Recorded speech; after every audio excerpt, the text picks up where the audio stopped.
எல்லாவற்றையும் சுதந்திரித்துக் கொள்ளுவான். நான் அவன் தேவனாய் இருப்பேன், அவன் என் குமாரனாய் இருப்பான். ஜெயம் கொள்ளுகிறவன் எல்லாவற்றையும் சுதந்திரித்துக் கொள்ளுவான். கர்த்தருக்கு மகிமை உண்டாகட்டும். இங்கு யோவான் ஸ்நானகன் கர்த்தருக்கு திவ்ய வாசனையா யோவான் தன்னுடைய இந்த வெளிப்படுத்தின விசேஷத்துல தேவா அப்படின்னாலே இந்த காரியங்கள் எல்லாம் அவர் கொடுக்கிற வெளிப்பாட்டு எழுத்துக்கிறதை நாம் அறிந்திருக்கோம். அவனுடைய வார்த்தை சொல்லுகிறது, ஜெயம் கொள்ளுகிறவன் எல்லாவற்றையும் சுதந்திரித்துக் கொள்ளுவான். அப்போ ஜெயம் கொள்ளுகக்கூடிய நம்ம தன்மை உடையவர்களாக இருக்கணும், ஜெயிக்கிறவர்களாக இருக்கணும்.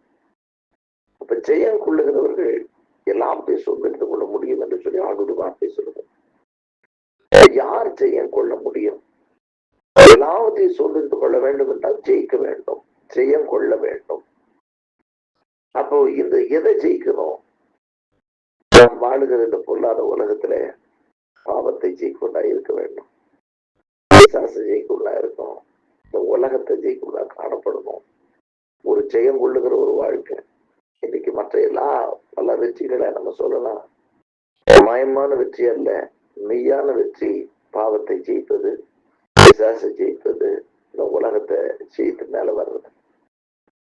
இந்த ஜெயம் சும்மா வந்துடாது. ஆண்டுடைய வசனம் சொல்லுகிறது, குதிரை யுத்த நாளுக்கு ஆயத்தமா இருக்கும், ஜெயமும் கர்த்தரால் வரும் என்று. ஜெயம் நமக்கு அவரால் தான் வரும். ஆகவேதான் கர்த்தருக்கு மகிமை உண்டாகட்டும். அப்போ போல் குருந்திட்டு விழுகிறாரு, இயேசு கிறிஸ்து நாமத்தினாலே ஜெயம் கொடுக்கிற தேவனுக்கு ஸ்தோத்திரம் என்று அவர் எழுதுகிறதை நாம் பார்க்கிறோம். அப்ப ஜெயம் ஏதோ நம்ம திறமையில நம்ம பலத்துல அப்படியே வந்துரும் அப்படின்லாம் கிடையாது. இந்த உலகத்தை ஜெயிக்கணும் அப்படின்னா, பாவத்தை ஜெயிக்கணும் அப்படின்னா, சாட்சிகளை ஜெயிக்கணும் அப்படின்னா ஆண்டவர் நமக்கு பலன். ஆண்டவருடைய அனுகிரகம் இல்லாம, தேவன் இல்லாம நம்ம ஜெயிக்க முடியாது. தேவனை நாம் சார்ந்து கொள்ளும் பொழுது நாம் ஒரு வெற்றியோட வாழ்க்கையை வாழ முடியும். ஆகவேதான் அப்போஸ்தலனாகிய பவுல் சொல்ல எங்களை எல்லா இடங்களிலும் வெற்றி சிறக்க பண்ணுகிறவர் அப்படி. வெற்றி சிறக்க பண்ணுகிறவர் அப்படின்னாலே என்ன? அவர் தான் கூட இருந்து எங்களை வெற்றி சிறக்க வைக்கிறார், ஜெயிக்க வைக்கிறாரு அப்படி. அப்ப நமக்கு ஜெயம் அவர் தான். எதுதான் நீதிமொழிகள் எழுதப்பட்டிருக்குது, கிழக்குல இருந்து மேற்குல இருந்த ஜெயம் வராது, ஜெயம் கர்த்தரால வரும்.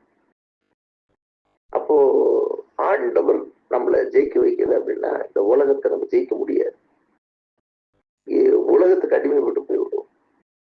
அப்போ அந்த வெற்றி உள்ள ஒரு வாழ்க்கை வாழ்வதற்கு, அந்த உலகத்தை ஜெயிக்கிறதுக்கு, பிசாசை ஜெயிக்கிறதுக்கு நம்ம சார்ந்து கொள்ள வேண்டியவர் அவர் ஒருத்தர். அப்போ இயேசு கிறிஸ்து நாமத்தினாலே ஜெயம் கொடுக்கிற தேவனுக்கு ஸ்தோத்திரம் என்று எழுதப்பட்டிருக்கிறது. அப்போ நம்ம ஜெயிக்கணும்னா அவரை சார்ந்து நாம் நிற்கும் பொழுது நாம் வெற்றி சேர்க்க முடியும், நாம் வெற்றி கொள்ள முடியும். சில வசனங்களை பார்க்கும் பொழுது ஆண்டுடைய வசனம் சொல்லுகிறது, நம்ம ஜெயிப்பதற்கு நமக்கு உதவியாக தேவ வசனம் என்னமாய் சொல்லுகிறது. 1 யோவான்ல வாசிப்பது 4ஆம் அதிகாரத்துல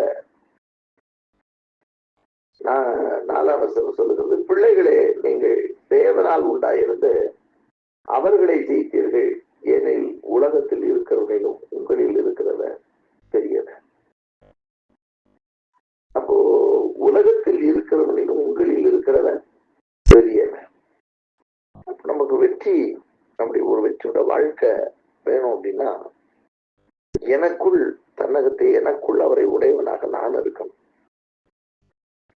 நான் ஆண்டவரோடு கூட இருக்கும்போது ஒரு வெற்றியுள்ள வாழ்க்கை வாழ முடியும். நம்மளை ஜெயிக்க வைக்கிறவர் அவர். ஜெயம் கொள்ளுகிறவன் ஜெயிக்கிறவரோடு கூட இருந்தா அவன் ஜெயிச்சிருவான். அதனாலதான் ஆண்டவர் சொல்றாரு, இயேசு கிறிஸ்து நாமத்தினாலே ஜெயம் கொள்ளுகிற தேவனுக்கு ஸ்தோத்திரம் சொல்லி பவுல் எழுதுறாரு.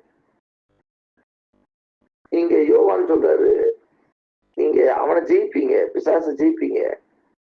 ஏன் தெரியுமா? உலகத்துல இருக்கிறவனிலும் அவனை விட உங்களுக்குள்ள இருக்கிறவர் பெரியவர். பெரியவர் உங்களுக்குள்ள இருந்தா நீங்க ஜெயிப்பீங்க.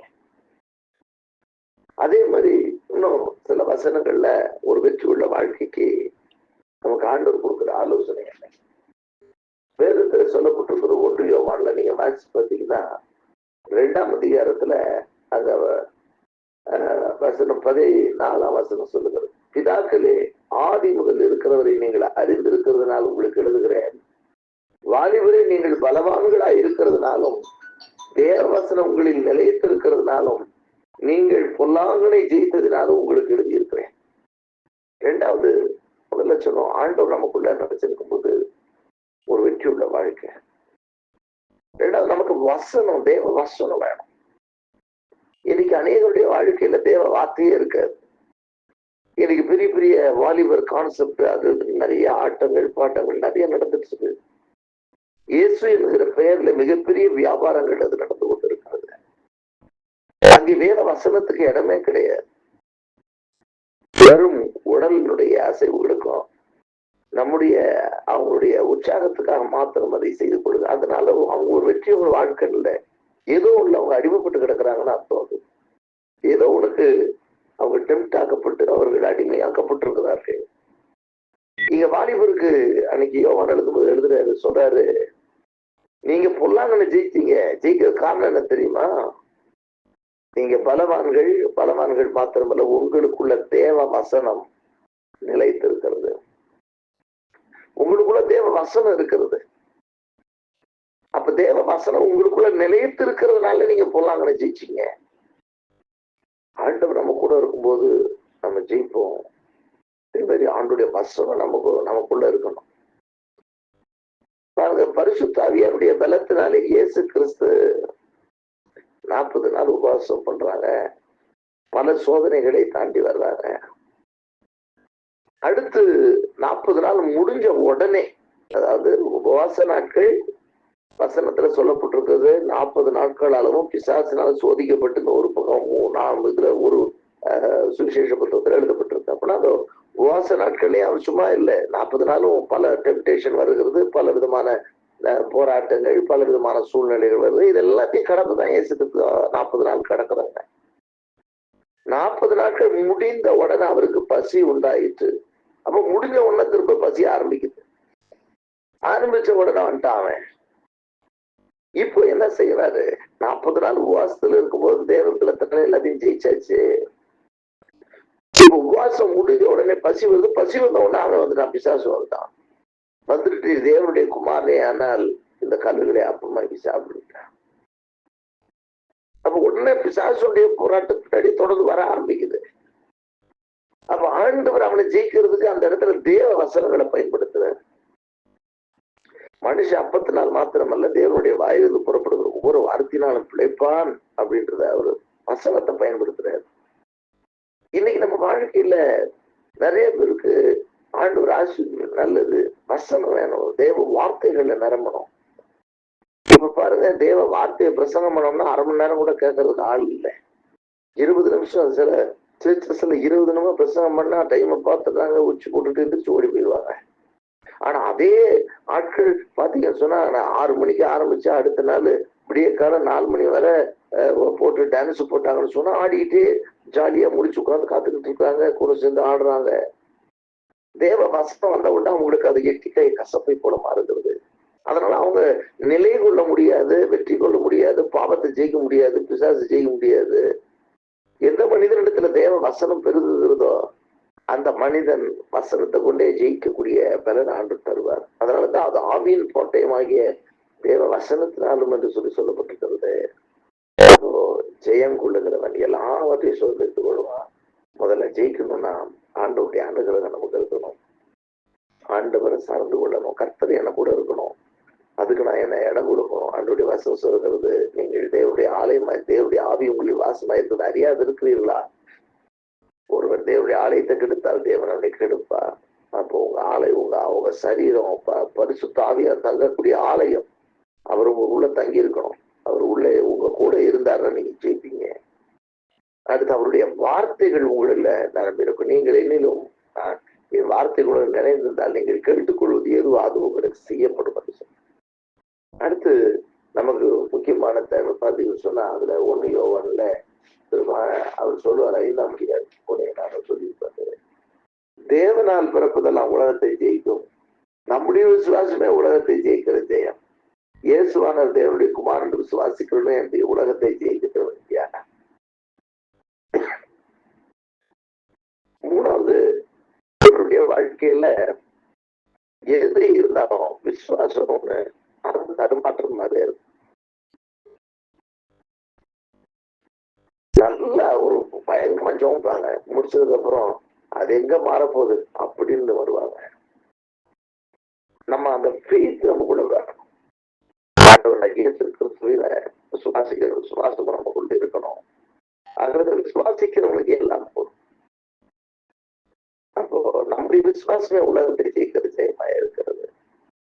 அதான் விசுவாசத்தை பத்தி அவர் சொல்லும்போது சொல்றாரு, உன் இருதயத்துல சந்தேகப்படாம இந்த மலையை பார்த்து பெய்த சமுத்திரத்தை தள்ளுண்டு போயின்னு சொல்லி அவன் இருதயத்துல விசுவாசான்னா அவன் சொன்னபடி அது ஆகும் அப்படின்ற நம்முடைய விசுவாசம் உலகத்தை ஜெயிக்கிற ஜெயம். அந்த ஃபெய்த், அந்த விசுவாசத்தின் முன்னெடுப்பு.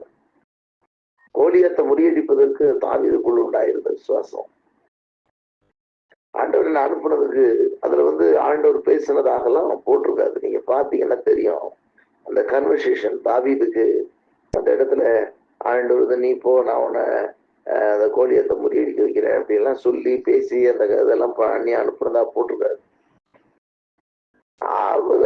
அவன் கோலியாத்து இஸ்ரவேலின் ராணுவங்களுடைய தேவனாகிய கர்த்தரை அவன் நிந்திக்கிறான்.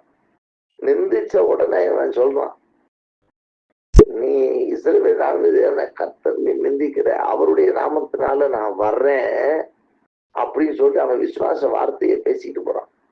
அவன் பேசிட்டே போறான், சொல்லிட்டு போறான். அவன் சொல்றான், வா வா உன் தலையை வெட்டி நான் காத்தாய்க்கு போடுறேன் அப்படின்னு. அவன் சொல்றான், உன்னை மட்டும் இல்லை உன் கூட்டத்தையே காலி பண்ண போற பாரு. ஆண்டவர் மீது வைத்திருக்கிற ஆழமற்ற ஒரு விசுவாசம், தேவன் பேரில் வைத்திருக்கிற விசுவாசம், சுயபலத்தல்ல, தேவனை முன்னிறுத்தி. அப்போ நம்ம இந்த உலகத்தை ஜெயிக்கிறது ஆண்டவர் மேல அப்படிப்பட்ட ஒரு அளவற்ற ஒரு விசுவாசத்தை நம்ம உள்ள வச்சிருக்கோம். அப்படிப்பட்ட விசுவாசம் இருந்தா இந்த உலகத்தை நாம் எளிதாக ஜெயித்து விடலாம். அப்படிப்பட்ட கிருபைகளை தருவான். ஜெயம் கொள்ளுகிறவன் எல்லாவற்றையும் சுதந்திரித்துக் கொள்வான். அவன் என் குமாரனா இருப்பான், அவனுக்கு பிதாவா இருப்பேன்னு சொல்லி ஆண்டவர் சொன்ன வார்த்தையின்படி உங்களை ஜெயம் கொள்ள செய்வாராக. நீங்கள் வெற்றி சேர்வுள்ளா இருக்க கர்த்தருக்கு உதவி செய்வாராக. ஆண்டவர் நம்மோடு கூட இருக்கும்போது, ஜெய கிறிஸ்து கூட இருக்கும் பொழுது நாம் ஜெயிப்போம். அவருடைய வார்த்தை நம்மோடு கூட இருக்கும்போது நாம் ஜெயிப்போம். அளவற்ற விசுவாசத்தை நாம் அவர் மீது வைத்திருக்கும் போது நாம் ஜெயிப்போம். அவரை ஜெயிக்க வைக்கிற தேவன், ஜெயம் கொள்ள செய்கிற தேவன்.